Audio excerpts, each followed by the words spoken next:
Hey guys, welcome to the show. This might be the first show that we actually put out. We've been working on this for a while now. Yeah. We're missing a third person to our show, but you guys don't know that because you've never seen the show. But welcome to our first episode. If this goes out, Intern Andrew's missing. Intern Andrew. He doesn't like that name, so we're going to continue to call him Intern Andrew. He didn't wake up this morning because, well, he's an intern. He's not So, motivated. He's not motivated enough. That's what we're working on that with him. Sometimes you got to work on things and not get paid, and that's okay.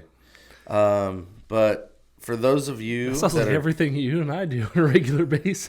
I was just actually having that conversation yesterday with somebody. But for those of you that are joining us for the first time, I'm Alan Espinoza, and this is Michael Perkins, and we're just two dudes that are motivated to do a lot of things and hopefully change the world in some way, shape, or form. We're business owners, and we really enjoy dabbling in little business ventures here and there.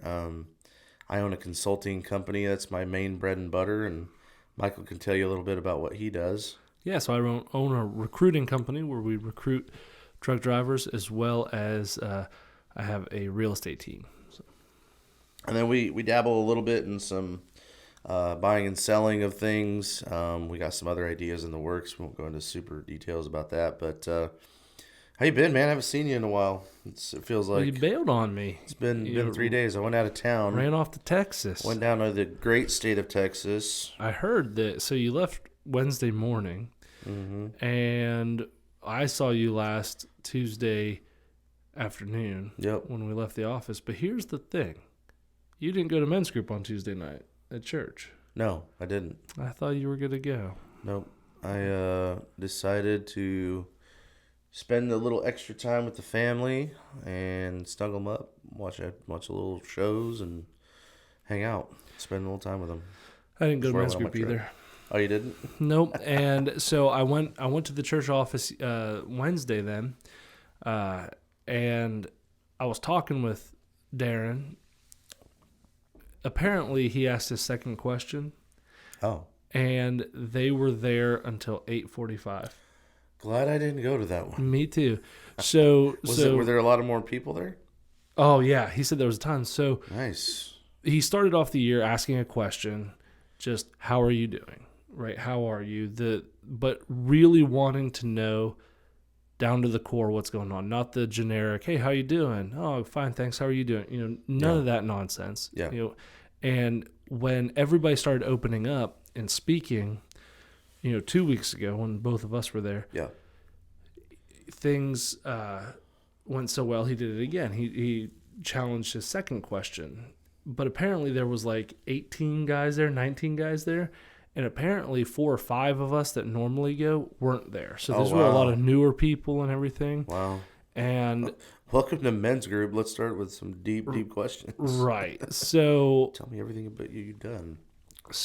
I'm speaking next week, and I'm like, I want to go in the same avenue. I want to continue what we've started, but I want people to understand, like, this isn't the norm of, like, and we're not going to stay here until 9:00. Like, that's not the thing. That's not going to happen. Sometimes we need to, Michael. I would just ask Darren for that third question then. We talked about it yesterday a little Yeah, bit. that and seems like the way to I do have it. I have one of two. I have one direction that I think I'm going to go, but there's two. So let's talk options. about that. That's actually a really good thing to talk about, like as men, or just people in general. But let's talk about it from a man's perspective. One thing I pointed out that 2 weeks ago when that question was posed was everybody, no matter what, we knew we were going to give a deeper answer when we started going around the circle of trust. It was everybody said I'm good, and I pointed out to Darren that once we got through to the end, everybody was just like I'm good, but there was always a but.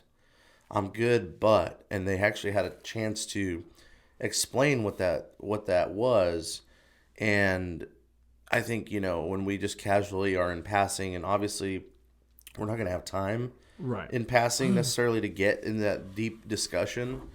But there's always just something to remember is people are going to tell you I'm good, but there's always that I'm good, but Something else there's something going on. there's something going on Yeah. with everybody, and it could be good or bad or just, just life.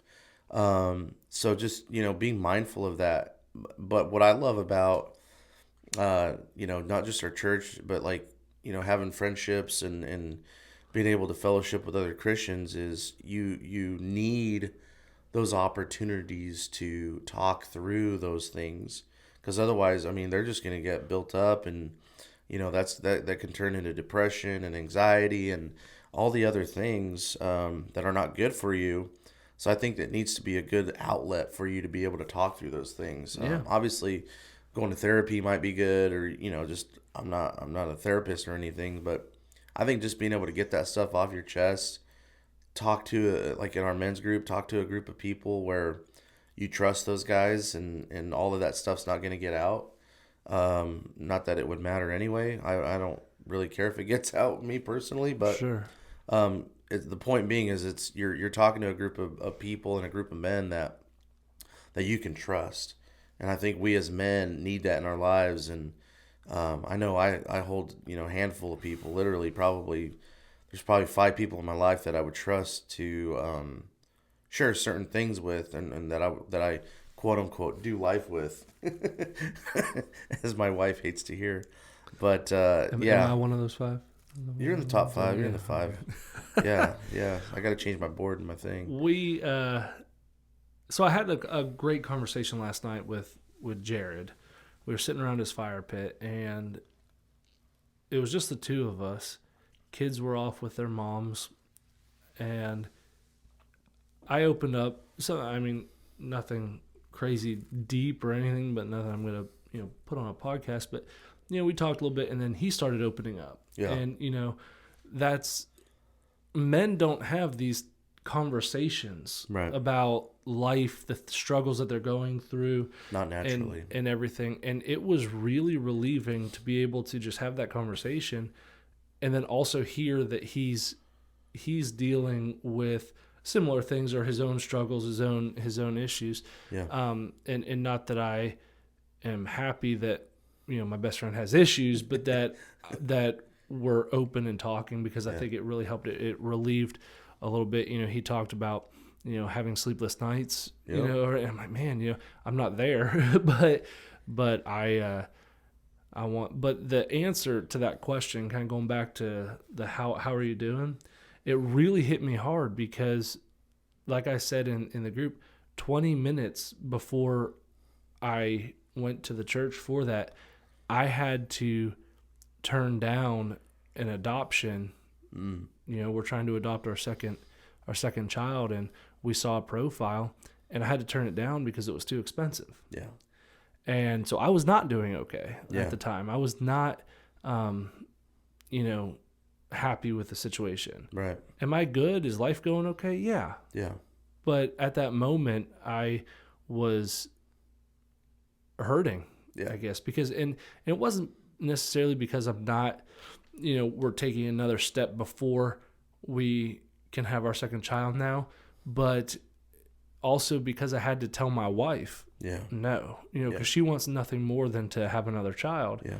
We adopt, and I had to tell her no, and it was over like, I think it was like $12,000 or something. We have, our budget's right in the low to mid 50,000 range, and this was into the 60,000 range. And I'm like, it sucked that I had to do that, and it sucks that it's that expensive and everything. But that's where I was at the time. And so it was good to be able to just let that out, because I didn't want to go to my wife and be like, hey, this sucks. Like I need to stay strong for her. Yeah, and that's the thing is, at the same time, you kind of carry a little bit of the burden of your wife, of your spouse, because you need to empathize with them, right? You need to be there for them and show that strength, but also deep down you're hurting inside because of the way they feel. You don't want them to feel, sad or whatever, those feelings are. So, yeah, no, that's good, man. I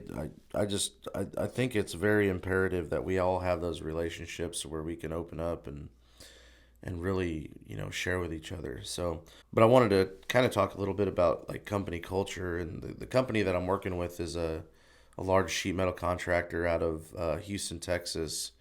and they have multiple fans of business that branch out from the corporate office. But they have a virtual construction department of about 40 guys, and I'm helping them make the transition from one software to another.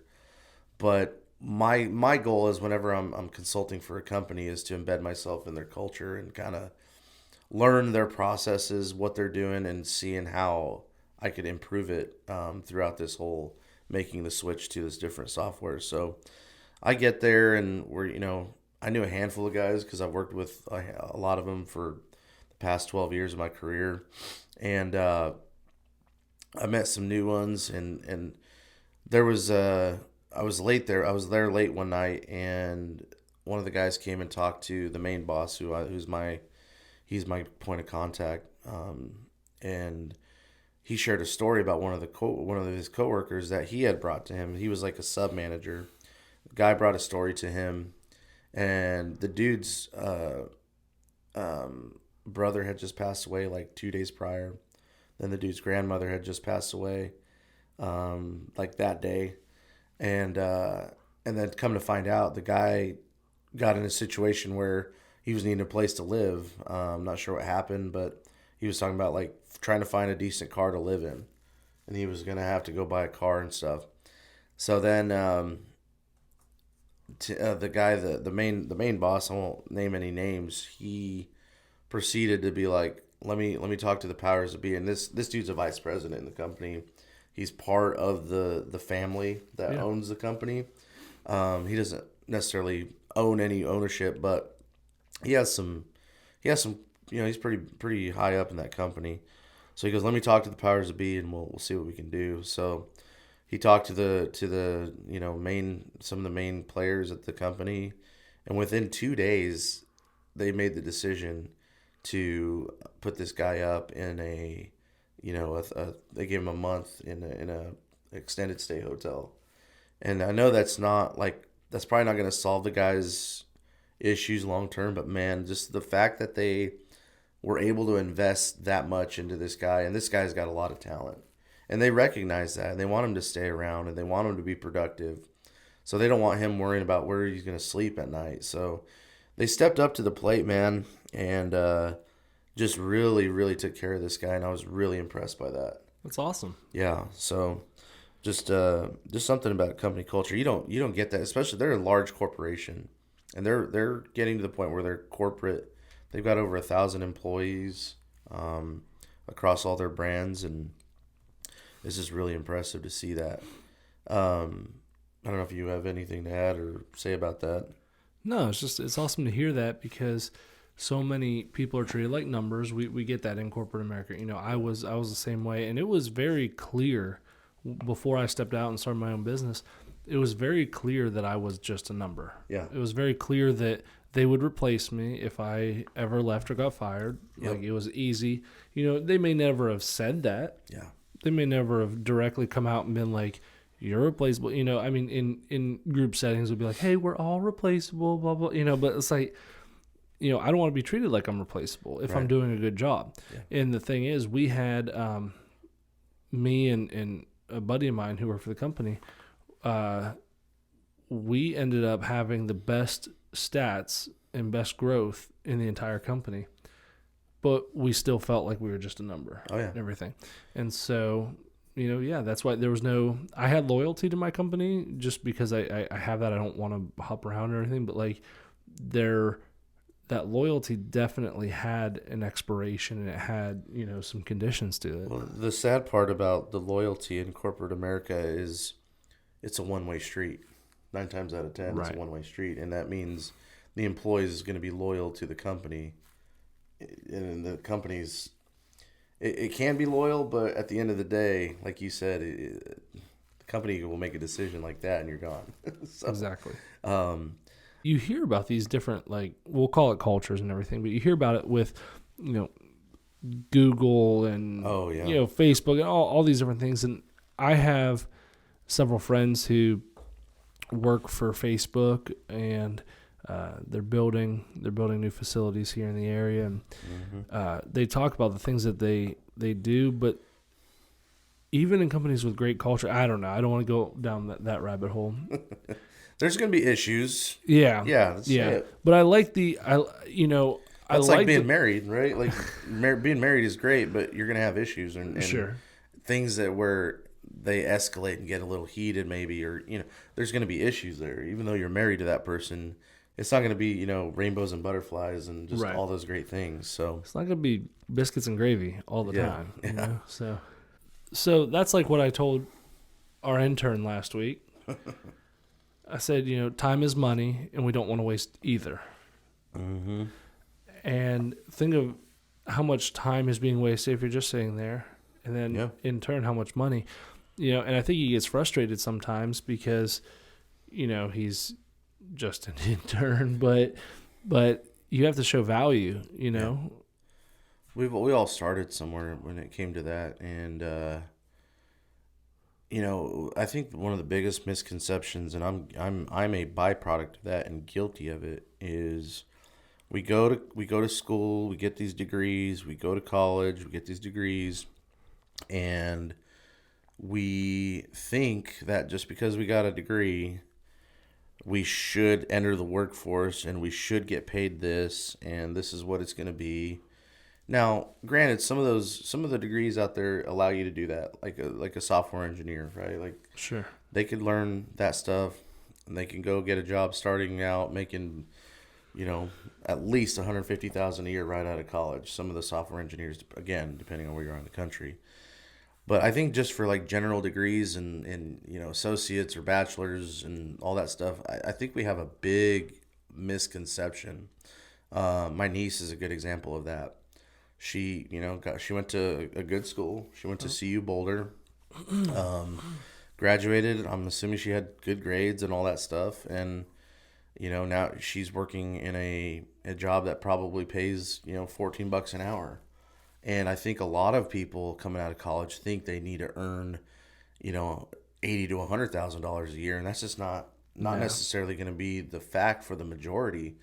Like when I graduated, and this is after I graduated with a master's degree, I was making $49,800, and that granted that was what, in 2011, so 12 or 10 years ago, at least 12 years ago, whatever Right. it is, whatever the math is. So, and I had that big misconception, and I was like, well, I got a master's degree and blah blah blah, and I was just like, that's not what is going to happen. You have that misconception that the world owes you something just because you went and got a piece of paper. And now I think the university system is changing to a point where a lot of things can just be learned online now. And there's different courses that you could take. There's YouTube University. People were asking me while I was on my trip, how'd you learn how to use Revit? That's the software that I help train on. How'd you learn Revit? And I said, YouTube University. My one book I kind of combed through when I was getting my master's. That's where I got introduced to it because I thought I was behind the curve. So I went through it, and within the first semester, I was like the Revit guru in the construction program. That's just because nobody else knew Revit. So that little bit of effort projected me forward a little bit. But then that's what I said. I was like, it was that, and then YouTube University. As a young person, I would rather have my kids, and this is what, even if I was that age, I would have them go graduate high school and then go work for a company for the next 4 years. And then decide, okay, I've worked for a handful of companies in that 4 years. Get your feet wet. Go learn about what's out there and how the real world works. And then maybe go to college if you decide you want to go down a career path, and that career path is engineering, or if it's in the medical field, or if I want to be a doctor, if I want Right. to be a lawyer, if I want to be an architect, then yes, you're going to have to go to college for that. But I think we got to flip, like this whole education system is about to get flipped upside down, I think. So I think there's a handful of things I want to pull out of what you just said, but Beautiful. the first one is I don't know that I want my son to go to college to decide, like, This sounds bad. I want him to decide what he wants to do. If he wants to go in a different direction, I would love for him to enter business. I would love for him to go into business with me. Family business. My wife is more on the let him do whatever he wants to do, and I agree with that. But I also want to show him the value of business and what we do and working for the family and everything. Like I want him to understand the value before he makes that decision of, no, I want to go, be an astronaut, And so that's the first thing. We both have degrees. We both don't need degrees for what we currently do. I think you used your degree to get to the position where you are today. Oh yeah, no, I don't want to downplay that. I wouldn't be here without the degrees that I have. Don't use my degree at all. As a matter of fact, the only reason I finished it was because, and I'm not bragging in the least, I'm very blessed and very thankful. My parents paid for my education. They paid for my degree. I got so far into it before I decided that wasn't what I was going to be doing for the rest of my life. Yeah. And it was a lot of wasted everything at that point, but I finished it just because I felt like I had an obligation, and I still do. I'm happy that I finished. I'm happy that I have a degree, but I do not use that, criminal psychology. What am I going to do with that in business? And so that's one of the things I do want my son to do that. You said, take a look at several different companies, that's valuable, or several different industries that's valuable, but you also got to be careful. We talked to the intern about a couple of things on his resume. He hasn't had a job for more than like a month or two at a time. Sure. Well, you're not going to get a decent position right off the bat. First of all, you work your way up. When I first got into my career path before, in corporate America, I took a pay cut. Now, granted, this was years ago, so this was, a little bit more acceptable at the time whenever I tell you how much I made, but it still was very low for the industry and for the time. But I took a pay cut whenever I got into real estate, and I was making $10 an hour as a leasing agent. And I worked my way up. I busted my butt. I proved myself, and I think that's one of the big things. Everybody feels so entitled to get whatever position, whatever wage, but I proved myself. I showed my value, and I got the promotion to assistant manager in record time. And then in record time, I turned around and got promoted to be a property manager. Yeah. I went from zero experience in the industry ever. I leased one apartment one time, okay, like myself, like I moved into it, and so I had zero experience. You ought to see me sign those documents, crushing it. And I went, and it was November 11th. I remember it. It was November 11th. I started with this company as a leasing agent, and within 3 months, I was acting assistant manager, like it was a probationary thing, for another 3 months. And then, so we're looking at like May-ish. And then and then I was the assistant manager for a while. And then, I was given my own property. So within 9 months, 3 months as the leasing agent, 3 months as the acting assistant, and then 3 months as the assistant manager, I was in the role of property manager, where they handed me a $36 million property to manage. And like I mentioned earlier, my stats, my analytics on that property grew. I had, in a positive way, I guess. They can grow in any direction, but in a positive way. We had we had more retention, less turnover. We had better payments, better, on-time payments and everything. I was able to raise the rents. And so from a business standpoint, it was a great scenario, right? Right. But I did all of that because I bust my butt. I learned the industry. I did all that. I didn't have a degree. Yeah. But I was willing to work hard, and I was willing to do it, and I was willing to start out at $10 an hour. Yeah. I was doing the math here, and that's why I pulled up a moment ago, just to make sure I was accurate. $65,000 is $1,250 a month. Or a week. I'm sorry. Okay, gotcha. Okay, $1,200. Calculator and you messed it up. Messed up the way it came out. Anyways, I got you. It's $1,250 a week. $1,250 a week. Okay. After taxes and everything like that, you're below $1,000 a week. Take 30% out. Yeah, of that. but let's just you're below $1,000 a week. Mm-hmm. Okay. people don't know how to have lifestyles on that. Yeah, it's I called know living below your means. Yeah, and that's one thing. We've had many conversations about this. I don't see eye to eye with Dave Ramsey on a lot of things, but I do. If you're in debt, if you're in too much debt, I see eye to eye with Dave Ramsey on the okay. These are the steps that you need to do to get out of Yeah, debt. and it's the type of debt too. Correct. Yeah. Yeah. Whereas, like I mean, I use debt. I use debt all the time to my advantage, and it's okay. I'm good with it. But people can't live on $1,000 a week. I couldn't if I was to really sit down and look at my lifestyle. I could not live on $1,000 a week. Not right now, right? No. Yeah. I mean, I'm sure I could work to that, and I'm sure if God willing, this doesn't happen. But if I had to, You'd find a way. I would find a way. And the Lord would provide. But I look at that, but everybody seems so, we talk about entitled. They want so much, and there's no proving themselves as to why they deserve that much. No, yeah, and that's the culture. I mean, it probably, I think it started with people on our age range. I think a huge part of that was, we got to go to college to be successful, and that's not the case anymore.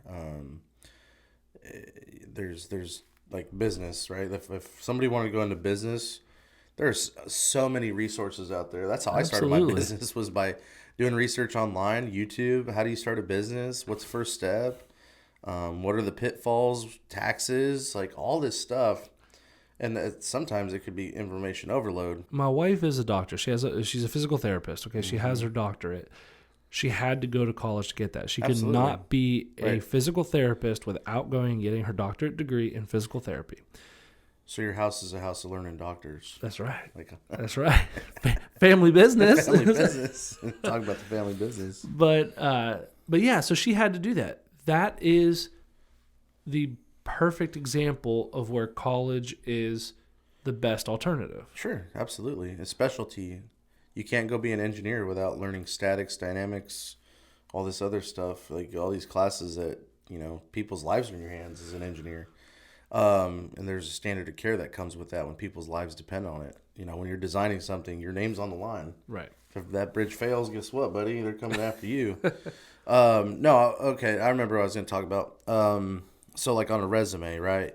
I think the culture is changing on that. And I see it on LinkedIn all the time. That it's okay to have multiple jobs on a resume. And I understand your point of like, yeah, a 2 to 3 month hiatus at a job doesn't look good, but a year to a year and a half duration absolutely is cool. So like, yeah, on a resume, if somebody were to bring a resume to you to work for you and you saw 10 different positions over a 3-year span, I don't know what that average is. It'd be about 3 months. Okay, so whatever the average, let's just say, forget the span. Just if you saw 10 different positions that they held, would that irk you, or would that just be dependent on how long the duration was on each one? Probably a duration. So whenever I was hiring people, my goal was a year. I would make money. I would not lose money on them if they stay with me a year. Now that's probably longer than it really needed to be for me to make money off them. But through my time, the hiring process, the onboarding process, and everything, and teaching them what we did, our processes, I really wanted to get a year out of them. Yeah.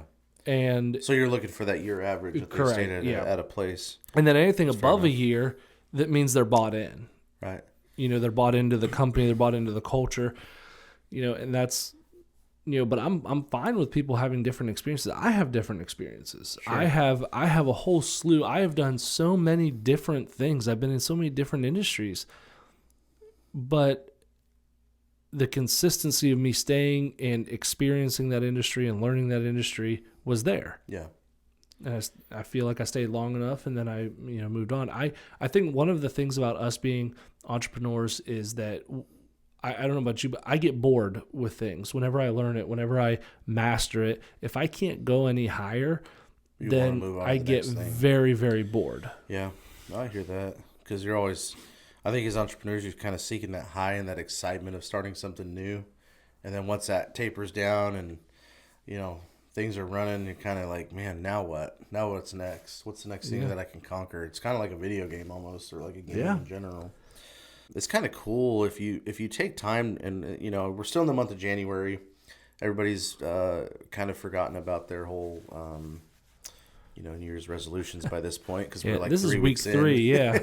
So, but like looking back and reflecting on some of the things that you say that you're gonna do and you actually do it, man, that is a great feeling. Like Yeah. I knew one day I would always own my own business. And here I am. I knew one day that I would want a family, and here we are with a family, and like just being able to reflect and look back on those things and count your blessings. And now what's the next thing? Like, and I was never afraid to move to do different opportunities, right? Like even through the companies, like if you say you're going to do something, just you get up and do it. And Right. and I've moved multiple times for various reasons across the country. I started in Colorado, went to grad school in Pittsburgh, Kansas of America, Southeast Kansas, shout out. And then we moved up to Kansas City, and then Kansas City down to Fort Benning, Georgia, just outside of Columbus, Georgia. And then we moved back to Kansas City. Then we moved Kansas City to Boston, Boston back to Kansas City, and then finally Kansas City to here. And that was Nashville. yeah, here in Nashville area. And that was all in the realm of chasing things. And unfortunately, well, I say unfortunately, but really it's fortunate. Fortunately, I was chasing that corporate ladder. I was Yeah. chasing that next management position, and I got to a point where I got into management, and I found out real quick that in a corporate setting, you can't be who you truly are. Like I love to have a good time, I love to joke, but I also am really good about getting my work done and pushing people to get their work done. Yeah. And really not pushing. I like to use the pull method, right? I'm going to lead by example. I'm going to be there till 8 o'clock working at night if I have to. I'm going to be there, shoulder to shoulder with you in the war of a busy time on a job. And I got to the point where I couldn't be my natural self, and I didn't like that. And For sure. I told myself, if you're going to lead a company or lead people, start your own company and you lead the way that you want to lead, and the people will follow you. So I need to work on hiring more people, but the one person that I do have working with me, I subcontract out, and we have a great relationship. We feed off of each other. I feel like I mentor her, and she's very smart. She teaches me a lot of things. So, yeah, we just collaborate really well together. And I think being in a position of leadership isn't always. I mean, look at that what the sheet metal contractor did in Houston. I mean, it wasn't. They're leading by example. They're showing up. They're stepping up. They're doing the things that they need to do to take care of their people, and that's kind of leadership I want to provide Sure. people. So Let me ask you a question. It's a little off topic. yeah, right. we could switch gears, I'm gonna what do you say when we switch gear? Grind. grind the gears. Let's downshift, baby. Grind the gears. So, how do you feel about the idea that everything happens for a reason? That phrase. So, and I want to give some examples. So, when you hear the phrase "everything happens for a reason," I agree with that on so much of the scale, but then there's times when I'm like, this probably didn't happen for a reason. I walked into the gas station today. I put this cup in this machine, this cup in this machine, turned them on. This was your coffee. Was there a reason that I got your coffee out of this machine and mine out of this machine? It's the same bean. You know what I mean? Like that. I don't feel like that happened for a reason. They could have been switched and it would have been, the exact same thing. So I look at that, but then you look at other things, and I'll share my story here in a second about kind of how I got to where I am today versus where I was in Pittsburgh, Pennsylvania, and what transpired for me to get here. Yeah. And I think that all of that happened for a reason. But what do you think of whenever you hear that statement? I think a lot of times we use that term when something bad happens. Like everything happens for a reason, and it may not be okay now, but it's gonna be okay, which is fine to hear that. Well, I it's think not. I don't think it's helpful at all to hear that. no, I don't think in that moment it is, Yeah. but I think it's one of the ways that we try to use that as like a coping mechanism. Yeah. And we say that because we don't really know what to say when things get hard. It's either, I'm sorry, man, that sucks that you're going through that. And then it's like, well, everything happens for a reason. You know, I know God's got this and he's going to take care of you. And, you know, that whole thing, that whole kind of surface level response. It's like that surface level thing that we were talking about. I'm good, but what's really underneath that surface? Yeah. So I believe that, you know, that whole everything happens for a reason is true. Darcy says it all the time. Everything happens for a reason. But I think it's set up in a way that it's reserved, I think, more for the bigger things in your life, not the day-to-day mundane tasks of, okay, I picked up my cell phone. Well, that happened for a reason, brother, because you were going to get a call from the Lord. Like you could say that, but like, you know, I think of some people use this, and this is along the same lines. Okay, everything happens for a reason. Well, I was sitting at a red light. And I was sitting at a red light, and this car pulled out in front of me, and they got in a wreck. Okay? And, Right. and they say, well, praise the Lord. Now, I'm thankful for that. Don't get me wrong. I'm thankful for that. However, what if that other person was a believer, and they got in that accident? Did that happen for a reason for them? This can go so many different directions. So Nate Saint once said, he was a missionary to South America, to Ecuador, and he said, you know, I'm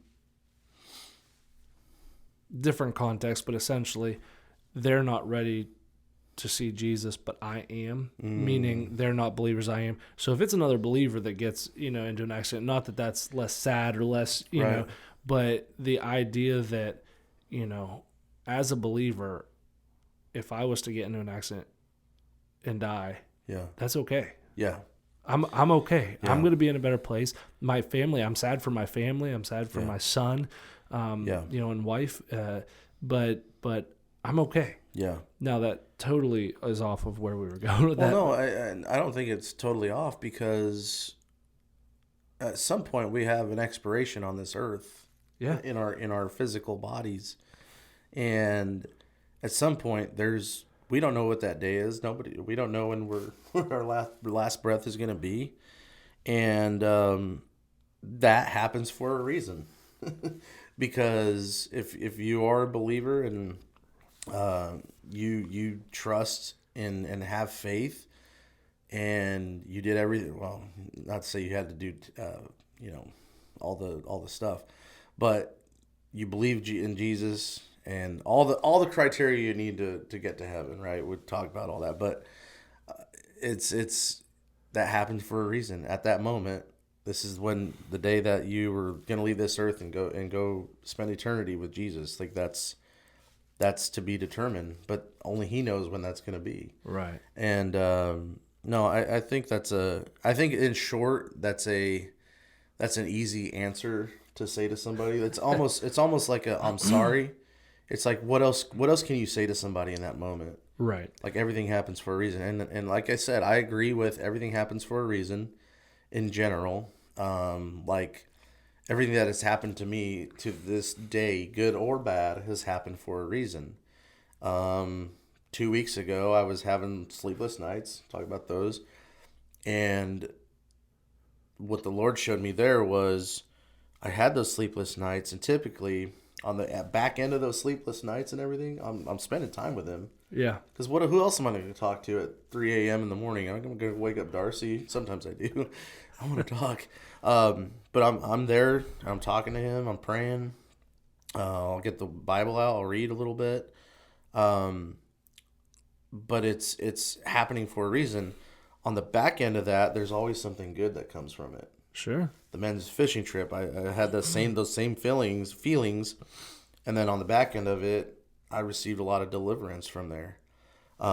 This trip, I had the same thing, and then I find out my brother's going to be able to meet me there, and I'm like, that's what it was. Yep. Like that's the blessing for everything that you go through. It gives you the opportunity to grow your faith, and then on the back end of that, something good's going to come from it. The Lord will always use something bad for his good, for your good, for his honor and his glory. So that's where I tend to people don't want bad things to happen to them. Nobody does, but at the same time, that's the opportunity to grow your faith. So, I think the older I get, the more I recognize that, and I'm okay with that. I'm like, okay, the more mature you get, you know how to handle those things too. Yeah. You know what tools to utilize, and you know what things to do.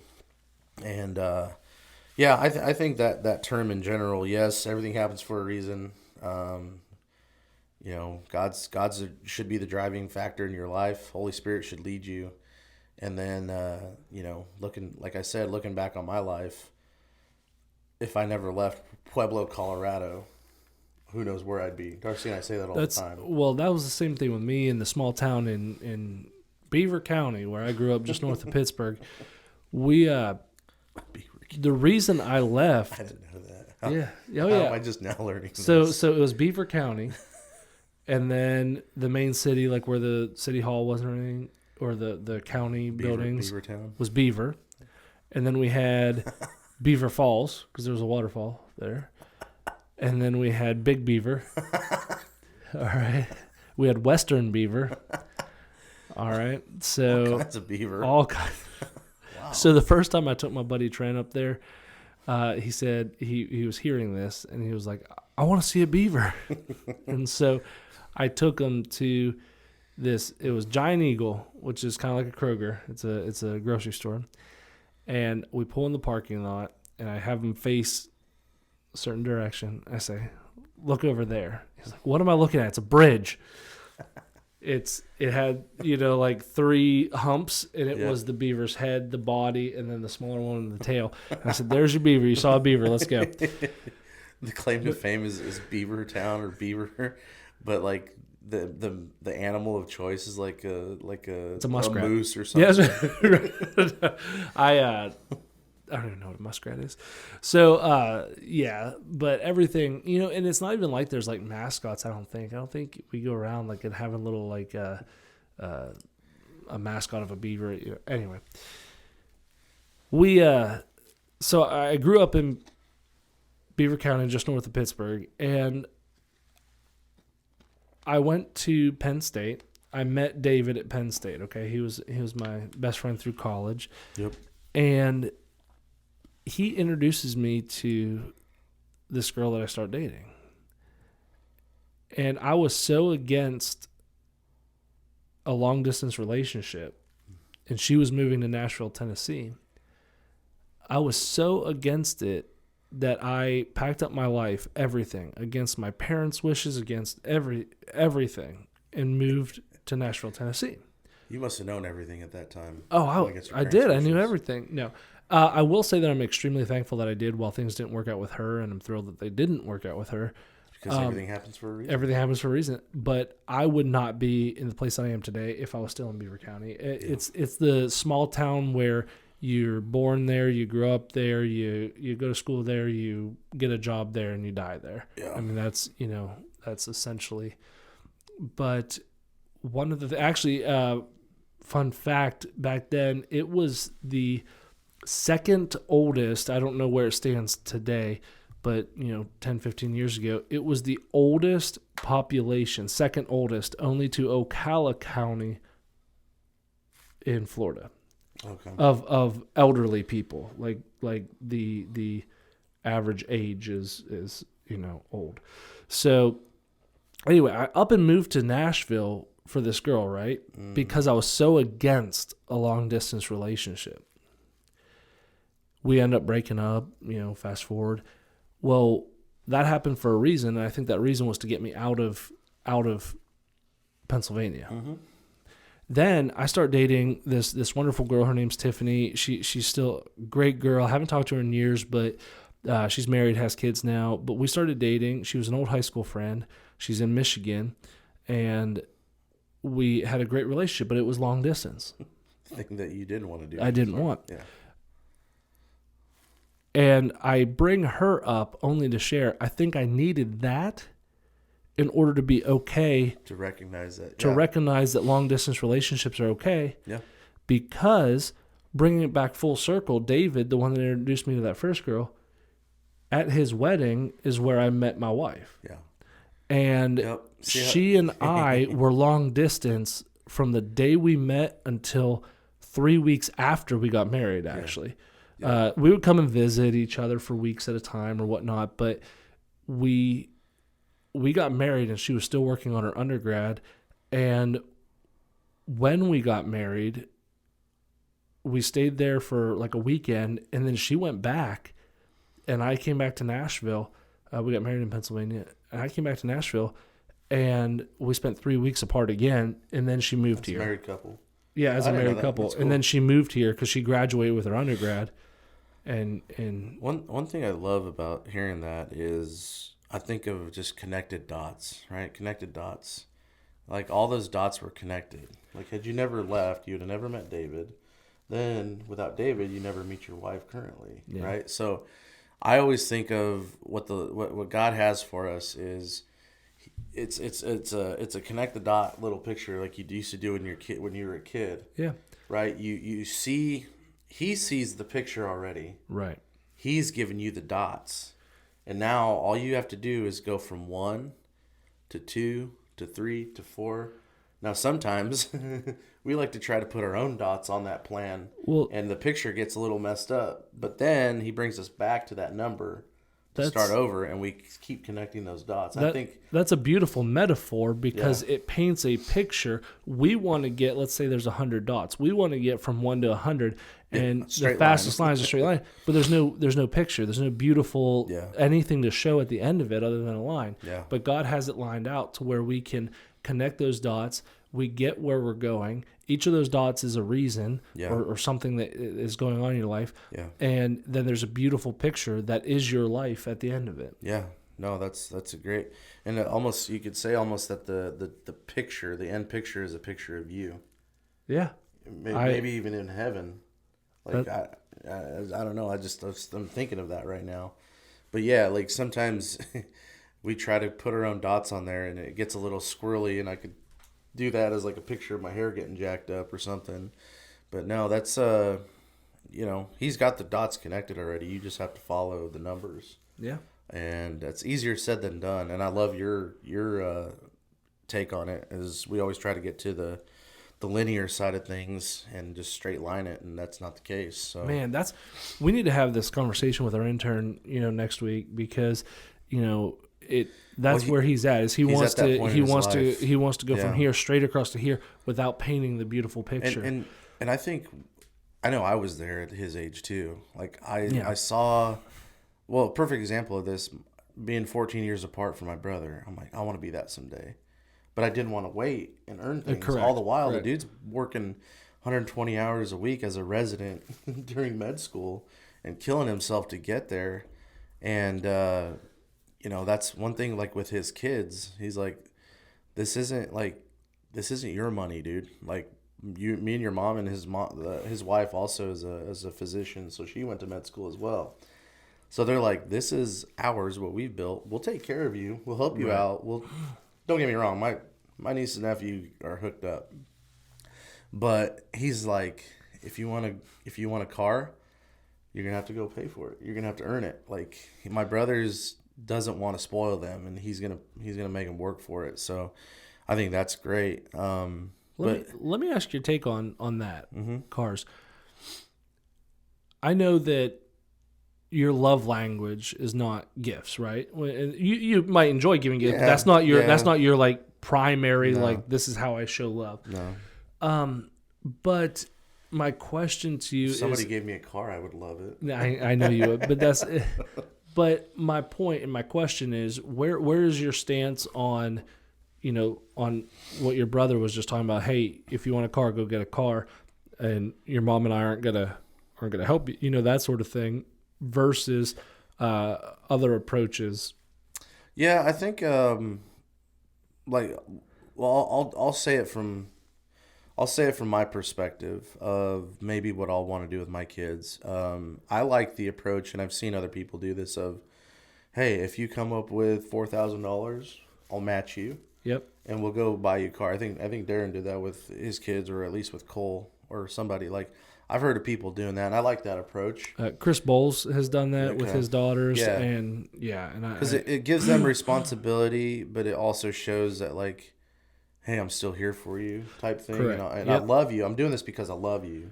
But like me, my first time buying a car, I just went. I saw a truck that I really liked. Went and financed it.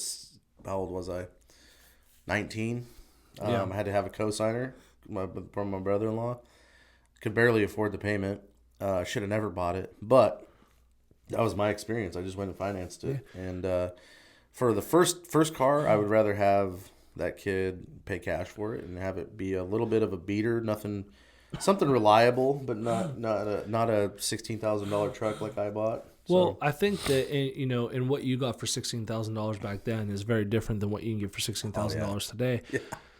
But I think that I can't remember. I'm sure my parents helped me out tremendously throughout life financially, and I'm trying to think of the first car that I got. I was driving my mom's car around so much. Yeah. And finally one day, it was a Friday. It was a Friday before Memorial Day. Okay, it was Memorial Day weekend. Memorial Day obviously being on Monday, and this is a Friday night, Saturday night, sometime in there. I was out, and she needed her car. I had it, and she comes to me that night and goes, "You're gonna have to go buy a car." She's like, "I need my car." She wasn't mad, upset, or anything, but she was just like, "This isn't working." Sharing this car is not working. Yeah. And so Monday morning, Memorial Day, my dad wakes me up. I remember him coming in my room and waking me up, and I'm 17 years old maybe, so still at home in high school. He comes in, he wakes me up, he goes, "Hey, we're gonna go buy a car." I'm like, "All right."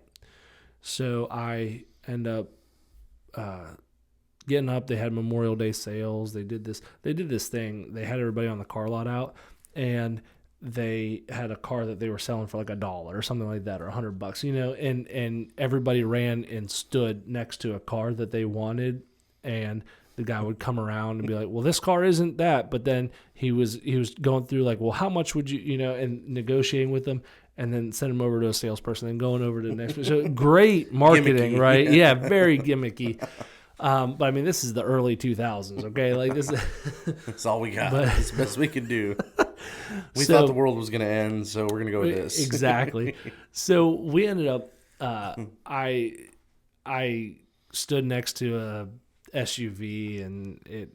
We got it. We were getting ready to sign the papers to buy it after we negotiated and everything, and my dad and I were talking, and we're like, "Well, as a family, we already have an SUV." This is when gas, like, for the first time ever hit like $5 a gallon. And so, like, it was shocking to everybody. And we're like, we probably don't need multiple SUVs, And so we ended up going back out and finding a car.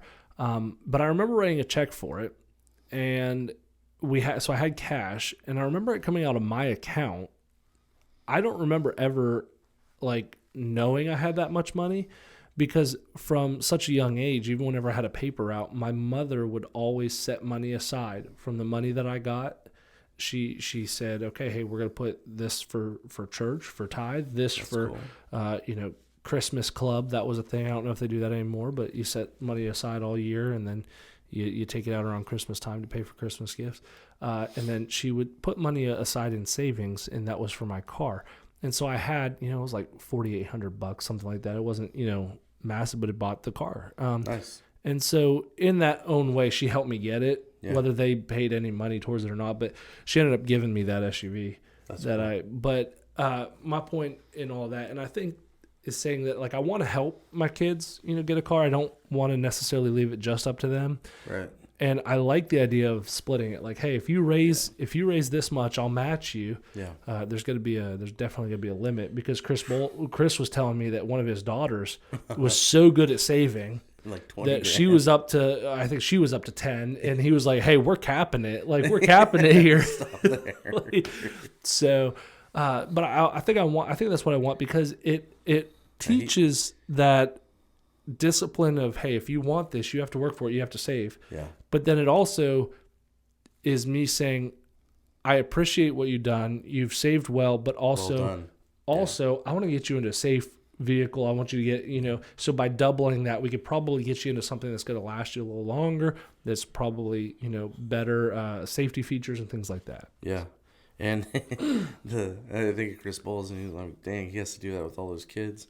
And then I think about it, I'm like, man, I'm going to have to do that with all my kids. Yeah. We got 4.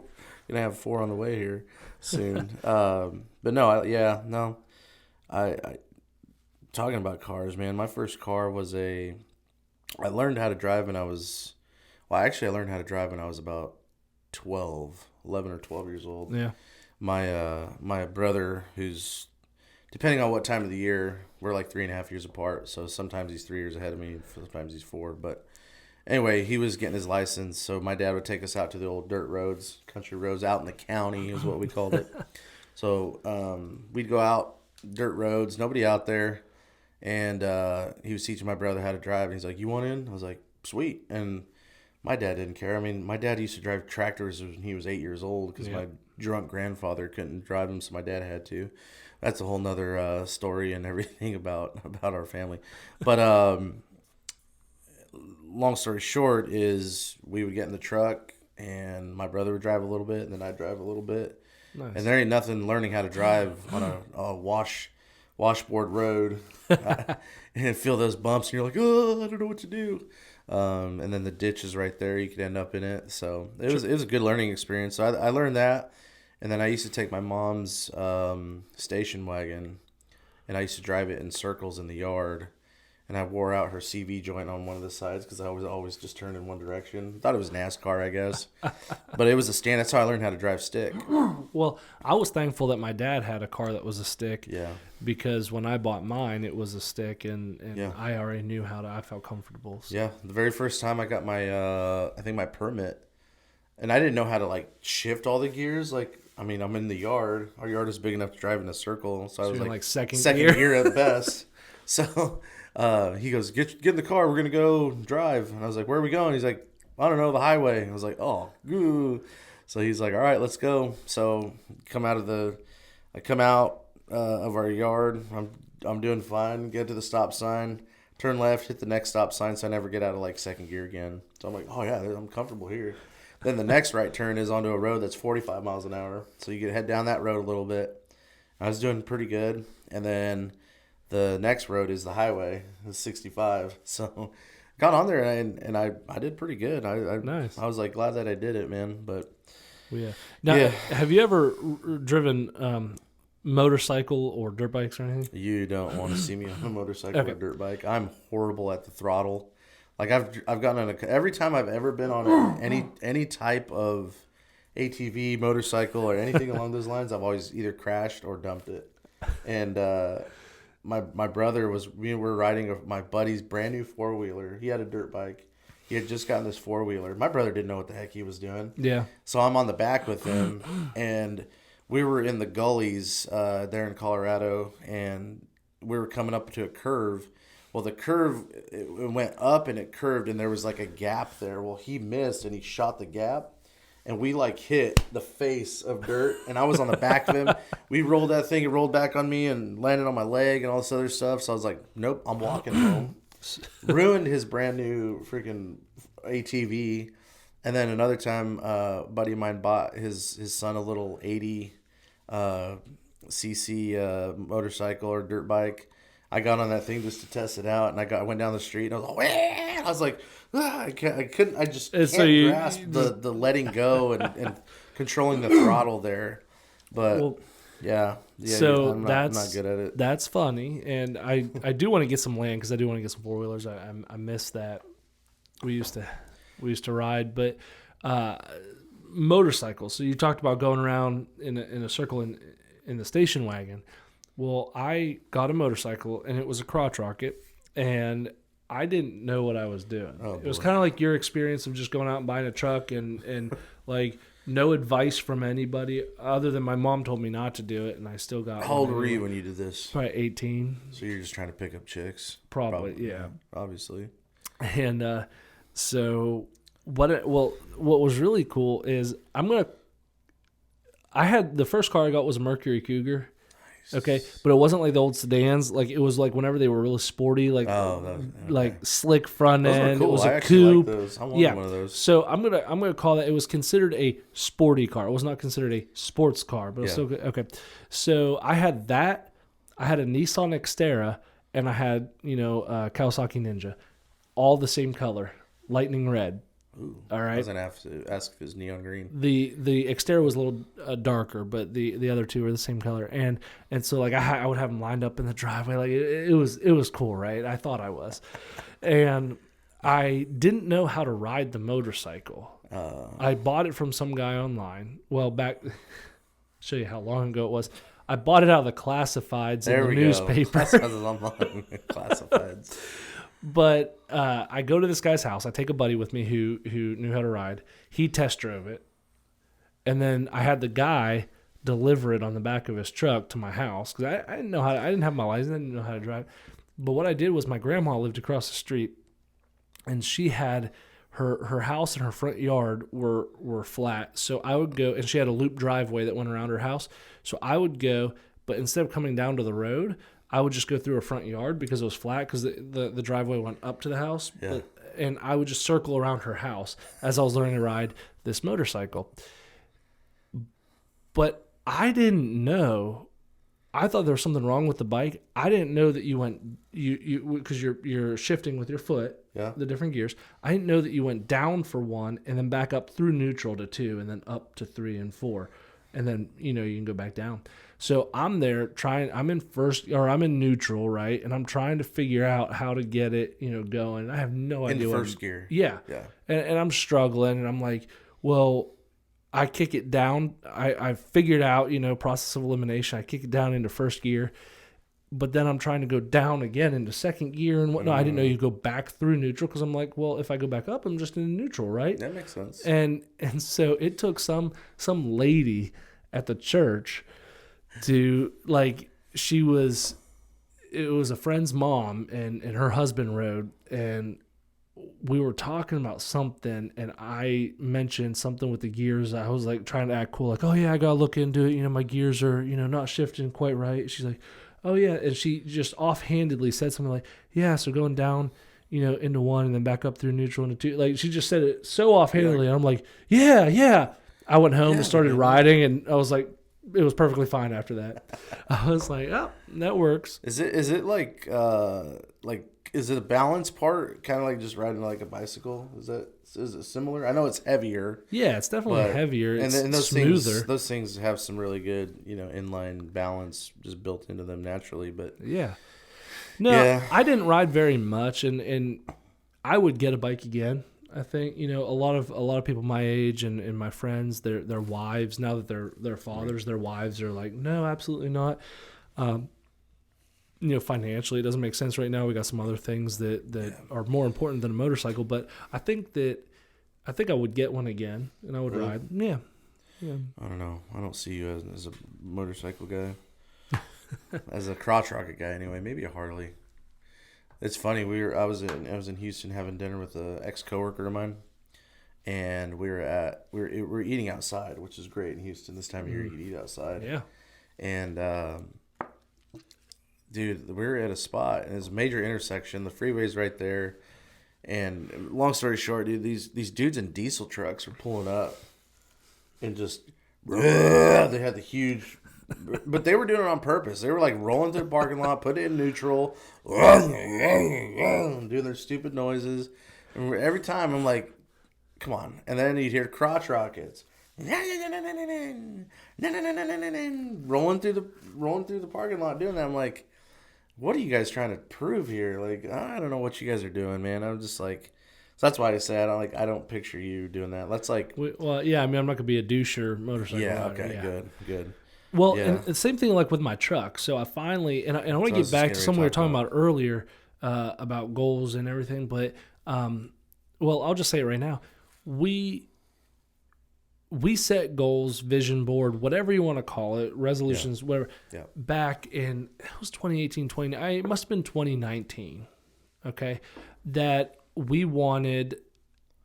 I put out everything I wanted to do, and it was leave my job, buy a house, Heaven graduate and start her career because she wasn't graduated with her doctorate yet.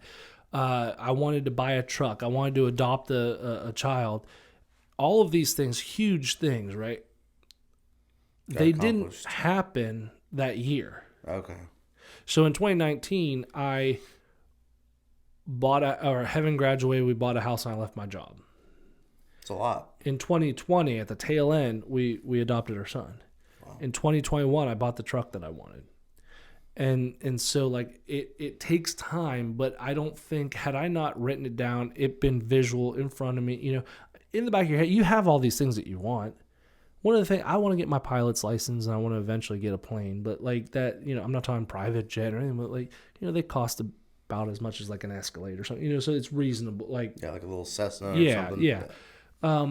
And I have all these things, but like, they're not high up on my, they're not worthy enough of getting onto that board yet, I guess, Sure. because I don't care as much. There's other things more important. They're just big, audacious dreams. But my point in sharing that is that it was very important to have that in writing, put right in front of me, that these are the things that I want to do, and they got accomplished. And there are some things on there that didn't get accomplished, but you could tell which ones were more important to me and which ones weren't at the end of the day. Well, it even says in the Bible, I think it's in Habakkuk, that says to write it down, right? Isn't there somewhere in the Bible that it says to write down? So my old, I don't know. I usually, I think I got it on my board in there. I'd have to look. My Yeah. phone's dead, so I can't really look it up. But anyways, I usually teach out of the New Testament, which Tuesday, do you want to speak on that verse I sent you? no, I'm good. I said no comment. So one of my favorite TikTokers, he's a guy, he's probably older than us. He's probably early 40s maybe. And he, I know you don't scroll TikTok, but he, anybody watch it, if you ever are scrolling, he's the guy that's like, something funny pops up and then he'll like pop into the screen and be like, so listen, and then he shares a fact. And his name's Justin, I think it's like Nunley or Nunley. Anyway, so I love him. He's got great content, and he did a video where it's like, when the pastor asks you to speak, to the congregation on Sunday morning, and you choose, and then it said, Ezekiel 23, 20 and 21, I think is what it was, and it was like talking about being hung like a donkey. And yeah. I got the bosom part out of it. That's what I remember. Yeah, that was the second verse, like verse 21. But the first part, it talked about the like genitals of a donkey. Like she looked at him, and as he had genitals of a donkey. I have to read that again. And wow. And then like emissions of a horse. And I'm like, yeah, that's Wow, how did I miss that? Oh, yeah, I have to read that. Here we go. Oh, no wonder. Okay. There she lust after her lovers, whose genitals were like those of donkeys, and whose emissions were that of a horse. What? Well, that emissions means, No, I know. Okay. I got it. I'm just saying, what? So you long for the lewdness of your youth, when the Egyptian your bosom was caressed, and your young breast fondled. I mean, Bible speaks truth, man. For some of us. Wow. We'll end the show with it right there. No, where do you go from here? That's funny. I think that we make sex such a taboo subject. Probably only in the United. Well, Yeah, we do in the U.S. for sure. I mean, we don't need to talk about. I say we don't need to, but like in the Intimate Bible details. talks about fondling breasts. It's like Yeah, that happens. right, There's a reason why my hand's made this certain way. certain shape, Shape, C shape. size, yeah. It fits right there. I mean, it is what it is. Coffee's running dry, and I'm really don't know what to say about that. I really don't have anything else. Yeah. I think on the next show, hopefully the intern will be here. He's got tons of questions, and we'll come up with some good stuff to talk about next week. With that said, thank you guys for watching the show. Be sure what is it? Smash the like button. What do they say? Smash the Be follow. sure to subscribe. Hit the like. Smash that like button. Helps the algorithm. It helps us out. Helps us monetize. Yeah. Yep. Anyway, all right.